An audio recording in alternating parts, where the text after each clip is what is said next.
Hey there, brain warriors. Imagine this. You're a Viking charging into battle, but secretly worried about your email inbox. Not exactly heroic, huh? Well, back in the day, real Vikings had a secret weapon for stress and stamina. Rhodiola Rosea, also known as golden root, Arctic root. Yep, a humble root growing in freezing Arctic soil, now making headlines in modern neuroscience labs. In today's video, we're diving into why this ancient adaptogen is blowing the minds of biohackers and researchers alike, how it actually works in your brain, and whether it's worth adding to your daily routine. Trust me, by the end of this video, you'll understand why this little golden root might be the natural brain booster you've been looking for, and why it might just deserve a spot next to your morning coffee. Let's get into it. What is rhodiola? Origins and epic history.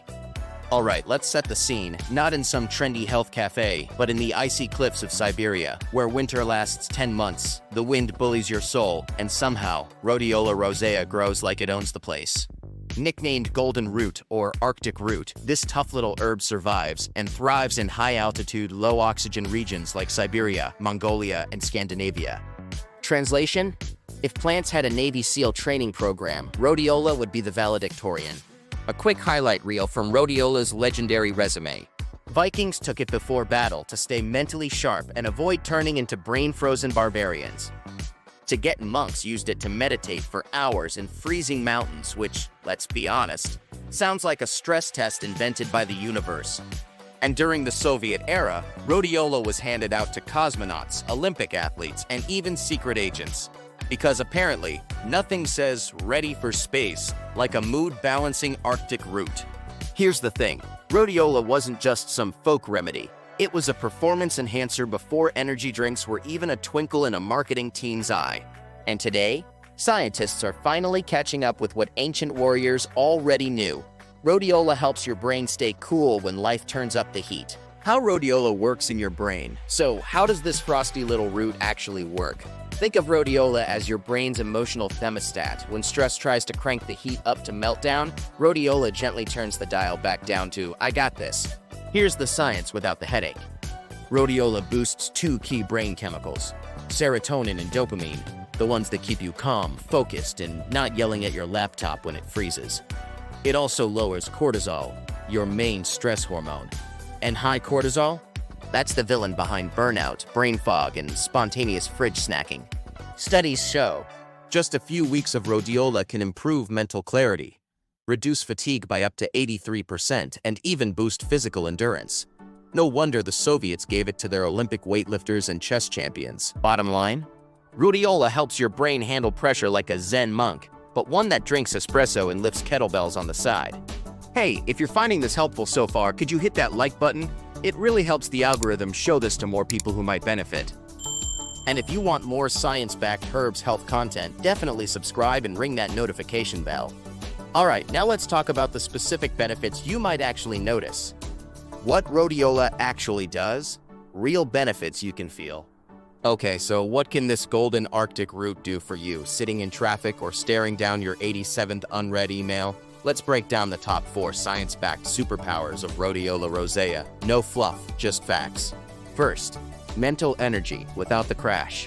Forget jittery coffee highs and 3 p.m. crashes that feel like your brain is running on expired batteries. Rhodiola boosts mental energy by helping your brain make more ATP, basically brain fuel. One study found that people taking rhodiola stayed focused and alert for up to 8 hours, without the classic crash and burn effect. It's like switching from a sugar rush to solar power. Smooth, steady, and way less grumpy. Second, stress response. Activate monk mode. Here's where rhodiola truly shines. It doesn't erase stress, it teaches your body to handle it better, like emotional judo. Studies show rhodiola can cut stress-related fatigue by up to 30%, helping your brain stay cool when life's throwing lemons or flaming emails. Translation: you're no longer that person rage Googling how to fake calmness. Third, improved physical performance. Turns out the Vikings were onto something. Modern studies reveal rhodiola improves exercise capacity by up to 24%. Yes, it helps your muscles work better and recover faster. So whether you're lifting weights or carrying 12 grocery bags in one trip, this root's on your team. Pro tip: some elite athletes use it as a natural performance enhancer. You You'll just use it to conquer your daily to-do list with less groaning. Fourth, balanced mood and less anxiety. Last but not least, this one's big. Rhodiola helps balance dopamine and serotonin, your brain's happy chemicals. Clinical trials have shown it can ease mild depression and anxiety symptoms without numbing you out. It's like nature's version of a chill pill, but one that doesn't make you feel like a potato on the couch. Bottom line, Rhodiola keeps your mind sharp, your energy steady, your stress low, and your mood on point, all without side effects or drama. And coming up next, we'll talk about how to actually use Rhodiola safely, when to take it, what kind to buy, and how to not waste your money. Stick around. This part matters. How to use it. Alright, so you're ready to try Rhodiola Rosea, the brain-boosting, stress-fighting root that powered Vikings and monks. But before you go full Arctic warrior, let's talk how to use it properly. Here are the most common forms and how to take them without messing it up. 1. Capsules, tablets. The easiest, least messy way to go. Standardized dose. 200 to 400 milligrams per day. Look for extracts with 1% rosavins and 3% saladroside. That's the good stuff. When to take. Morning, on an empty stomach, unless you enjoy staring at the ceiling at 2 a.m. Perfect for busy people who don't want to measure powder or sip potions. 2. Herbal tea, dried root. If you like your herbs with a side of ritual, steep 1 to 2 grams of dried root in hot water for 10 to 15 minutes. Tastes earthy, slightly bitter. Optional. Honey, lemon, or sheer determination. Drink once or twice daily, but not too late unless you're planning a night shift. Great for slow mornings or zen afternoon breaks. 3. Liquid extract, tincture. Fast-acting and adjustable. Drop under the tongue or mix with water. Typical dose, 1 to 2 milliliters, once or twice a day. Absorbs quickly. Faster effect. Good for sensitive stomachs or those who want to feel results, like now. 4. Smoothie add-on, powder. For wellness warriors who blend everything.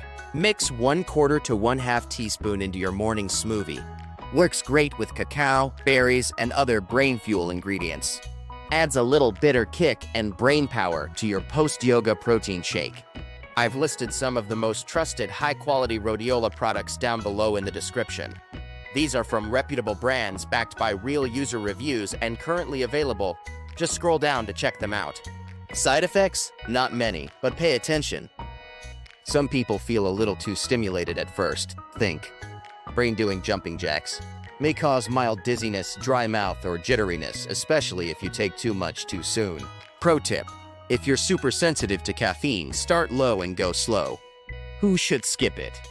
If you're pregnant, breastfeeding, or managing bipolar disorder, check with your doctor first. Also, if you're already on antidepressants or stimulants, talk to your doc before mixing. Rhodiola plays well with others, but not everyone. One more thing. Rhodiola works with your body. It's not a one-hit wonder. It's more like a plant-based life coach that needs 2 to 4 weeks to unpack its bags and get to work. Quick FAQ. Stuff everyone asks but pretends they don't. Will Rhodiola make me addicted? Nope, Rhodiola's not that cleany. It doesn't mess with your central nervous system like caffeine or certain meds. It supports you, then gracefully steps back. Can I take it with coffee? You can, but ease into it. Try taking Rhodiola first thing in the morning, then sip your coffee a few hours later. Why? Too much stimulation at once might turn you into an over-caffeinated squirrel. Can I pair it with ashwagandha? Yes, and it's a dream team. Ashwagandha brings the zen, Rhodiola brings the hustle. Together, you're calm and productive. Win-win. How long till I feel it? Some people feel calmer and more energized in 5 to 7 days. For full brain-boosting effects, give it 2 to 4 weeks of consistent use. P.S. Rhodiola is a rare and precious plant, and it's currently being over-harvested in many mountain regions around the world. If you're planning to use it, please choose products that are sustainably farmed or certified for conservation sourcing, so both your health and the planet stay protected. I've listed some of the most trusted, high-quality Rhodiola products down below in the description. Just scroll down to check them out. Alright, let's land this Viking ship. Rhodiola Rosea isn't some trendy wellness fad that'll vanish faster than your New Year's gym resolution. It's a battle-tested brain and energy booster that's been crushing stress for over 3,000 years. Let's recap the magic. Steady mental energy without the 3 p.m. crash. Better stress response. Goodbyes, freakouts. More physical stamina. Yes, even for leg day. Improved mood without rewiring your personality. And all of this without the shakes, the spikes, or the sugar crash. So now I've got to ask, would you rather fuel your brain with ancient Arctic wisdom or keep pounding energy drinks that taste like battery acid? Let me know in the comments. I read every single one. Also, what other natural remedies do you want me to nerd out on next? Vikings, monks, ancient Chinese emperors, they had some seriously cool herbal hacks. Don't forget to like, subscribe, and ring that little bell so you don't miss what's coming up. Because next week, we're diving into lion's mane mushrooms. Yes, the funky fungus that might actually help your brain grow new connections. It's weird. It's real. It's kind of amazing. See you there, Brain Tribe.